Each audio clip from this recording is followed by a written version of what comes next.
자, 여러분 이번 시간에는 지난 시간 이 부분에 이어서 진행을 합니다. 쌀 및 부산물을 어떻게 이용할 것인가 하는 얘기입니다. 일반적으로 포장 양국의 등급 기준, 규격 기준이라는 게 있는데 보통은 수분이 16%, 수분은 다 16% 기준으로 타켓으로 둡니다. 그죠? 그 다음에 이제 쌀아기, 앞 시간에 배웠죠. 그죠? 자, 쌀아기 봅니다. 요런 것도 쌀아기에 포함되고 요런 거 여기 핵심이죠. 그죠? 쌀아기 뭐 이런 거는 아주 쭉정이니까 그죠? 자, 이것이 보면은 쌀아기가 턱은 3% 이내, 상은 5% 이내, 그 다음 보통은 이 이하를 말합니다. 그죠? 그 다음에 이제 기타 이물을 보면 턱은 없어야 됩니다. 상은 0.1, 보통은 이 이하. 그죠? 그 다음에 이제 분상질하고 착색 피해립. 그죠? 그러면 분상은 아까 시간에 배웠죠. 그죠? 분상 요런 거. 그 다음 피해립 이런 거 다 중에 피해지요. 그죠? 이런 애들.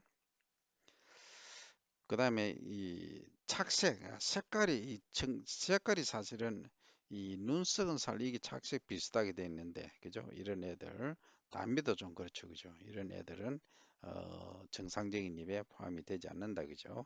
이런 것들을 제외해야 됩니다. 그래서 요게 턱의 경우에는 1.2%, 상은 3.5%입니다, 그죠? 그래서 피해립은 이 이하가 되어야 되겠다. 착색립은 없어야 되겠다. 피해립은 합쳐서 그죠? 0.2, 0.5. 그래서 보통 등급은 이 전부 상에 미달하는 것은 다 보통 립에 포함된다. 그 다음에 조건이 있습니다. 생산 연도가 다른 살이 혼합된 경우 그리고 수확 연도로부터 1년이 경과하면 턱이 될 수 없다는 겁니다. 그죠? 그 다음 두 번째, 위의 턱품 중에서 쌀액의 비율이 2% 이하인 경우에만 턱 표시와는 별도로 포장의 완전립, 영어로 하면 헤드라이스입니다. 꼭 외워두시기 바랍니다. 완전립은 헤드라이스. 그 다음에 완전미 또는 홀 커널이라는 표시를 할 수가 있다는 겁니다. 자, 여러분들 한번 따라해 보세요. 여기에 완전립은 헤드라이스, 그 다음에 홀 커널 또는 완전미 이런 말을 쓸 수 있는 것이 어떻게 된다고요? 턱품 중에서 사락의 비율이 2% 이하인 경우에만 요 턱 말고 요 턱을 쓰고 그죠? 별도로 포장의 완전립 또는 완전미, 홀 커널 이런 표시를 할 수 있다 하는 것을 여러분들이 꼭 기억을 하시고 마트에 이 진열된 게쫙 라이스가 있습니다. 그죠? 이렇게 막 20kg 또는 10kg짜리 이렇게 1kg 이렇게 진열이 되어 있습니다. 이거 보시면 이 포장 용지에 뭐 예를 들어서 턱 해놨습니다. 턱 해놓고 그 다음에 헤드라이스 그죠? 뭐 또는 뭡니까? 그 완전미 해가 뭐 95%뭐 98% 일어났습니다. 그죠? 이것을 헤드라이스 완전립이라는 말을 쓸 수가 있다 하는 겁니다. 그죠? 그래서 여러분들이 마트에 가시면 소위 간단히 그냥 지나치면서 스치면서 보시지 말고 꼭 이것을 보시기 바랍니다. 그죠? 자, 다음 가보면 자, 실제 우리가 쌀이라고 하면 그 소비자 입장에서는 주로 이제 주부님들께서 많이 구입을 하시지만 요즘은 세대가 없고 그다음 남녀가 없습니다. 남녀 메일, 피메일 일이 없다는 겁니다. 그게 무슨 얘기냐면 옛날에는 그 주부들이 밥을 하고 시장을 보고 다 했습니다만 지금 홀로족이라고 합니까? 욜로족이라고 합니까? 하여튼 혼자 사는 사람들이 너무 많다는 얘기죠. 그죠? 그래서 또 젊은 층들은 더 하고 그래서 이 마트에 가서 선정을 할 때, 선택을 할 때, 그죠? 그러면 과연 이 주부들 아닌 다른 분들이 젊은 층들이 또는 노년층이라도 혼자 사시는 분 또는 남자분이라도 어, 그 시각적으로 봤을 때 뭔가 탁 띄게 해야 되죠. 그러니까 대체로 마트에 가면 부부가 가면 어때요? 부부가 가면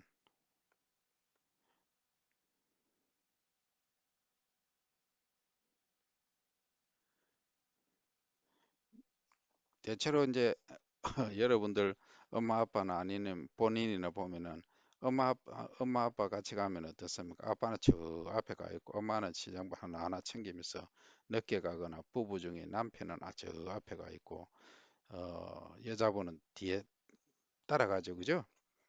천천히 가죠. 그러니까 남자분들은 얼른 한 바퀴씩 돌고 시장 다 봤다 가자 하죠. 그런데 여자분들은 꼼꼼하게 여기 가서 전부 진열대 가서 다 하나하나 챙겨봅니다. 아, 이거는 가격이 어떻고, 그 다음 또 뭡니까? 아, 요거는 상표가 어떻고, 완전미량이 몇 프로고, 단백질이 몇 프로고, 밥맛이 어느 정도고 다 보죠. 원산지가 어디고, 그 다음에 쌀의 이름이 뭐냐, 어디서 생산된 거냐, 산지가 뭐냐, 뭐 다 보십니다. 그죠? 그래서 남자분들하고 이게 성차별은 아니고 대체적으로 특성이 그래요. 남자분들은 대충 보고 대충 고르지만 여자분들은 아주 꼼꼼하다 이거죠. 그래서 남자분들은 대체적으로 무게라든지 또는 겉으로 보기에 탁 가까이 있는 것 주로 이제 잡죠. 그죠? 그런 게 여성분들과 차이가 난다. 그러면 우리가 도정을 해서 판매를 할 때는 실제 이제 여성분들이 더 까다롭기 때문에 여성분들의 그 취향을 잘 저격할 필요성이 있지만 그래도 이제 혼자 사시는 분들이 많으시기 때문에 대체로 시간이 많은 여유가 있으신 분들은 또 더 꼼꼼하게 남자분들이 보시는 경우도 있습니다. 그러면 여러 가지 이런 조건들, 그죠? 산지가 어디냐? 그 다음에 쌀의 품종명은 뭐냐, 어디서 생산했느냐, 누가 생산했느냐, 그죠? 이런 것들, 친환경 인증 마크가 있느냐, 없느냐, 또는 GAP 마크가 있느냐, 없느냐, 이런 것들을 다 본다는 거죠, 그죠? 그래서 여기에 영향을 미치는 것들이 과연 뭐냐 하는 거죠. 그러면 실제 우리가 나중에 집에 가서 밥은 누가 합니까? 밥은 누가 합니까? 밥은 누가 합니까? 하니까 당황스럽죠, 그죠? 누가 합니까? 밥은 누가 하냐고 물으면 대부분 학생들이 엄마가 합니다. 또 어떻습니까? 그 자취하는 학생들은 제가 합니다. 아니면 학교에서 밥 해주던데요? 아니면 회사에서 밥 하는데요? 이렇게 얘기를 합니다. 그죠? 대단히 미안한 얘기지만 밥은 이게 밥은 누가 하느냐? 밥솥이 합니다. 밥솥이. 엄청 엉뚱한 대답이죠. 뭐 이렇게 또 하면은 학생들 반발이 심할 겁니다. 교수님, 엄마가 하지요. 할머니가 하시죠. 뭐 이렇게 또 얘기를 하는 항변하는 학생이 있을 건데 밥은 누가 하느냐? 엄밀히 얘기합시다. 분명하게 뭡니까? 밥솥이 밥을 합니다. 그죠? 그 왜 그러냐? 자, 잘 한번 보세요. 요즘 쌀 어떻습니까? 씻습니까? 안 씻습니까? 안 씻죠? 그냥 물 한번 쭉 붓고 한두 번 헹구고 밥을 안 친다 그러죠. 그러니까 이렇게 밥솥이 있다 하면은 여기에다가 쌀을 이만큼 넣으면 자, 물은 어느 정도 손등이 딱 한 80%가 손등이 딱 손가락을 딱 손을 바닥을 뗐을 때 3분의 2가 딱 잠기는 정도 하면은 밥이 잘 된다. 근데 시간이 15분 정도 됐으면 이제 김이 빠집니다 합니다. 그죠? 밥이 다 되어 갑니다. 밥솥이 다 하잖아요. 그죠? 다 조율합니다. 지나치게 물이 많으면 전기를 또 많이 빼내고 하기 때문에 밥은 밥솥이 합니다. 그죠? 엄마가 안 치는 거죠. 엄마는 안 치고 퍼는 거죠. 그죠? 그 분명히 얘기합시다. 그러면 밥솥의 성능이 그만큼 중요하다. 그죠? 그러면 우리 이 농업은 실제 생산을 하는 것이 아니고 뭐하고 연관이 되느냐 하면은 밥솥 산업, 밥솥 산업하고 연관이 되어 있다. 그죠? 그럼 결국은 농업 행위라고 하는 것은 모든 게 뭡니까? 산업입니다. 산업. 이 밥솥 하나를 만들기 위해서 뭐하고 연결되어 있습니까? 전기가 어떤 전기를 쓰느냐부터 시작해서 그죠?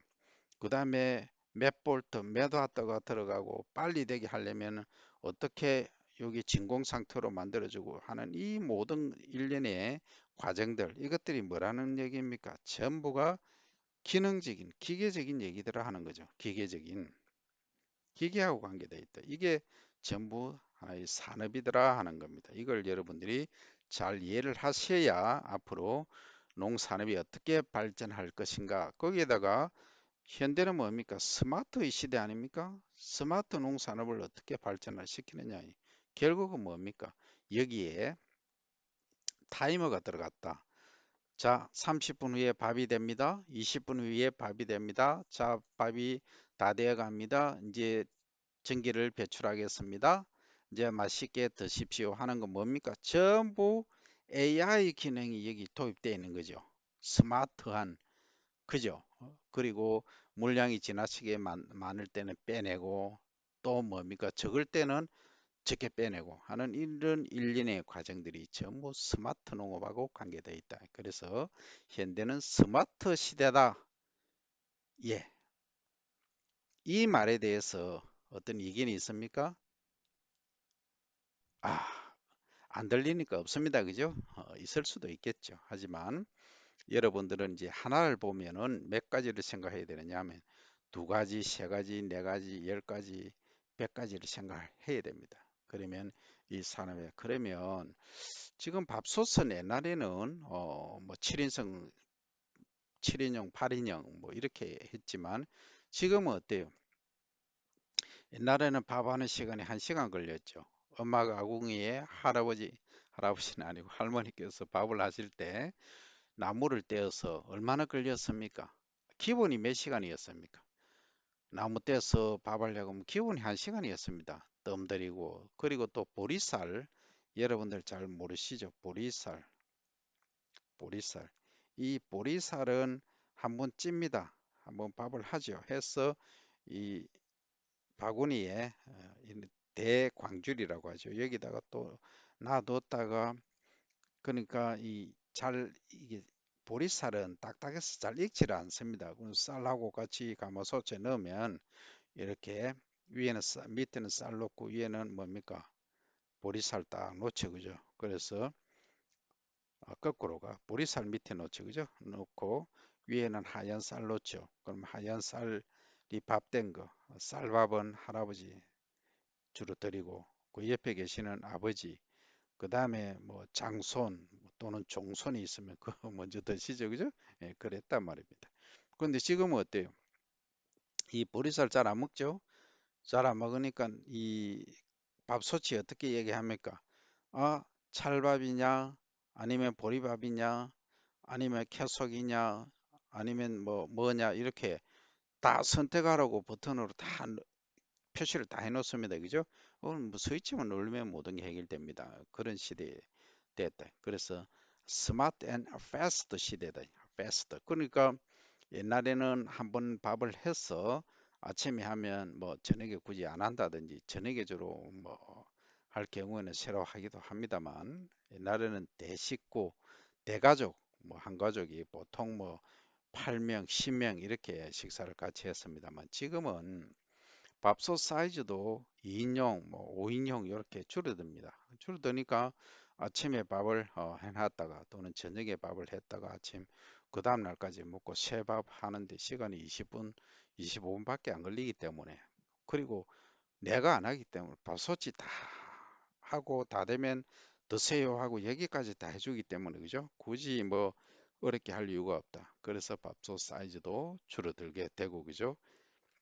여러 가지 조건들이 다 지금 달라지게 돼 있다 그죠? 그러면 실제 우리가 밥을 먹는데 이 밥맛에 쌀밥에 영향을 미치는 것들이 뭐가 있느냐 쭉이 리스트 다 돼 있단 말이죠.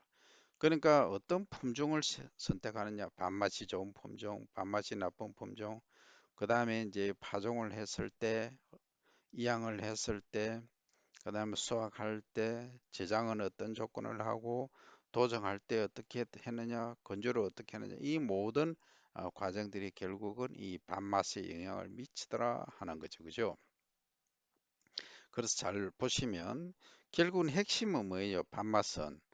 밥맛은 단백질 함량이 적고 MgKB, 마그네슘이 KB 했을 때 이게 좀 커야죠. 그죠? 다른 것보다. 됐죠? 그 다음에 지방이 어때요? 산패가 적어야 된다. 오래된 소위 묵은 살은 산소하고 결합해서 산패가 되어 있더라. 안 좋다 이 말이죠. 산패가 적어야 된다. 그러니까 신선한 쌀이어야 된다. 결국 저장까지 이제 관계되죠. 결국은 이 단백질 함량이 적어야 된다는 말은 여기 이제 우끄름 또는 밑거름 이 비료죠, 그죠? 비료를 적게 줘야 된다 하는 거죠. 비료를 많이 주는 순간 어때요? 단백질 함량이 증가하기 때문에 밥맛이 줄어든다. 그 다음에 MgKB라고 하는 것도 뭐예요? 결국은 마그네슘하고 칼륨비인데 우리가 비료의 3요소는 뭐예요? NPK죠. 질소, 인산, 칼이더라는 겁니다. 이 세 개 중에 대체로 NPK를 주는데 이 칼륨, 이 비료를 주니까 어떻게 됩니까? 결국은 K 함량이 높아지니까 밥맛이 줄어들더라 하는 얘기죠. 그래서 우리가 비료의 3요소에서 비료를 주더라도 이 점을 생각해서 그래서 마그네슘 같은 경우에는 결국은 K하고 비례했을 때 다르더라 하는 거죠. 조금 높은 것이 좋다. 그런데 정량적으로 보면은 당연히 칼륨이 비료의 3요소이기 때문에 많습니다. 그죠? 그 점을 이해를 하시고 그 다음에 또 밥맛에 영향을 미치는 게 뭐냐? 쓰러지느냐 안 쓰러지느냐. 쓰러진다는 것을 우리가 전문 용어로 뭐라 그러죠? 예, 도복이라고 하죠. 도복. 도복이 매우 중요하더라. 도복되는 순간 양분, 수분 이동이 제대로 안 되고 잘못하면은 습도가 높으면은 뭐 합니까? 이삭수 발화, 이삭에서 발화를 하는 수발화 문제가 발생해서 포미가 확 떨어집니다. 그죠? 그 다음에 여기 이제 건조할 때도 마찬가지입니다. 몇 도씨에 건조하느냐? 40도, 45도, 50도 다 공부를 했습니다. 그죠? 그래서 가능하면 40도 이내에서 하는 게 좋더라 하는 거죠.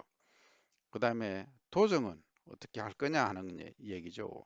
그러니까 10분도로 하느냐 아니면 뭐 7분도로 하느냐 그 현미를 많이 깎아내느냐 적게 깎아내느냐 상당히 영향을 미치더라 하는 이러한 점들을 여러분들이 이해를 하셔야 됩니다. 그죠? 그 다음에 여기 또 병해충도 관리를 당연히 하게 되겠죠. 그래서 병해충이 많으면 발생이 많으면 쌀 품위가 떨어지고 밥맛이 없다 그죠. 그래서 수확 시기는 그러면 언제 할 거냐? 그래서 조생종은 한 40일경 출수 후에 중만생종은 45일 정도에 한다 하는 거죠. 그래서 좀 빨리 하고 늦게 하고 그 다음에 물 관리는 어떻게 할 거냐? 물을 끝까지 많이 댈 거냐, 적게 댈 거냐, 그죠? 물을 평소에 많이 대 놓으면 어때요? 온도 변화는 적지만 뿌리가 연약하게 자라죠. 뿌리가 약하면 어떤 문제가 발생합니까? 뿌리가 약하면 도복이 됩니다. 그죠? 그래서 이 모든 일련의 과정들이 다 연관되어 있다. 그리고 기상 조건 한번 보세요. 자, 이렇게 수확 시기가 출수 이후에 햇빛이 쨍쨍 내리 쬐는 게 좋습니까? 아니면 비가 내리고 습한 경우가 좋습니까? 당연히 햇살이 쫙 내리쬐야 어떻습니까? 광합성을 많이 하겠죠. 광합성을 많이 해야 당이 많이 형성되어서 만들어져서 그게 전분으로 축적이 되죠. 그래서 그 전분이 결국은 뭡니까? 쌀의 핵심이죠. 그죠? 그 양분으로 치면 영양 가치로 치면 5%지만 결국은 거기 호분청하고 신운이 같이 있긴 하지만 우리가 통상적으로 얘기할 때는 그 백미를 갖고 주로 얘기를 많이 하다 보니까 그렇습니다. 그죠? 그래서 이 일련의 모든 것들이 뭐 한다는 얘기입니까? 다 쌀의 맛, 그러니까 또 밥의 맛하고는 바로 관계되어져 있다 하는 것을 여러분들이 꼭 인지를 하시기 바랍니다. 그 다음에 요 표시를 잘 보시면 쌀의 품질과 밥맛은 품종의 유전적 특성에 크게 좌우되며 요걸 이제 다른 말로 제가 말씀드리면 우리나라에 쌀 품종이 많이 다양하게 있죠. 그죠? 그 중에서 영호진미라는 애가 있어요. 영남과 호남에서 1등, 밥맛이 가장 좋은 쌀. 그 다음에 일미, 그 다음 일품, 뭐 일자 들어간 게 많이 있습니다. 이런 애들은 밥맛이 주로 좋다. 이것을 얘기하는 것이 되고, 그 다음에 이제 일본에 가면 고시히카리, 한자로 쓰면은 월광, 그러니까 달빛이란 뜻이죠.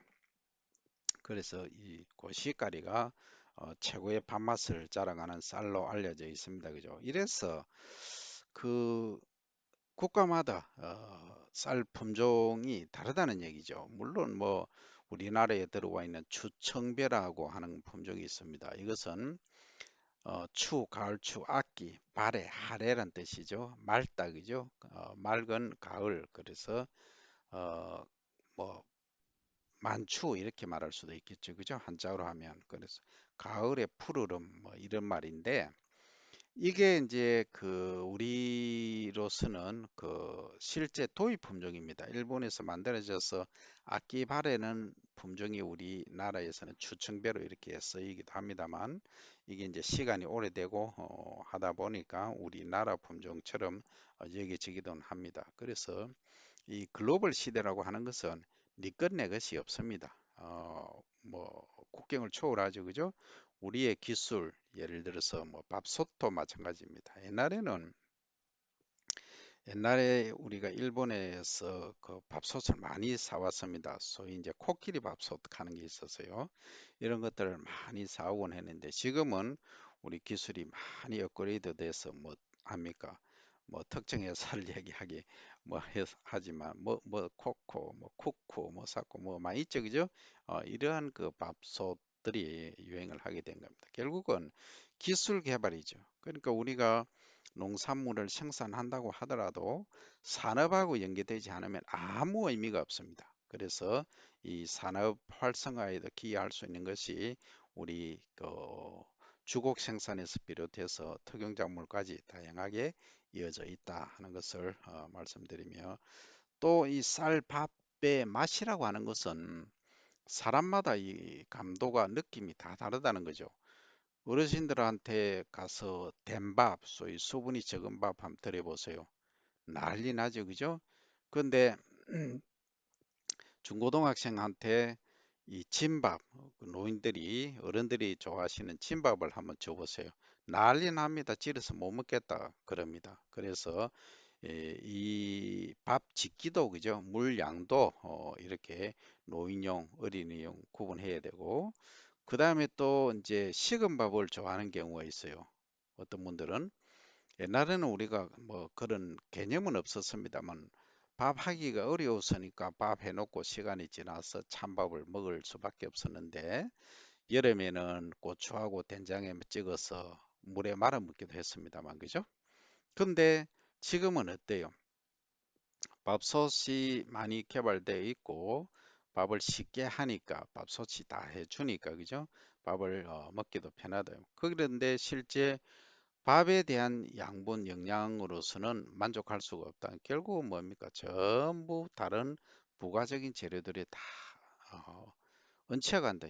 반찬을 먹기 위해서 밥을 먹는 것인지 밥을 먹기 위해서 반찬을 먹는 것인지 구분이 안 되는 시대로 우리가 흘러가고 있다 하는 점까지 말씀드리면서 다음 시간에 뵙도록 합니다. 여러분들은 종합적인 그 이해를 다 하시기 바라고 see you next time.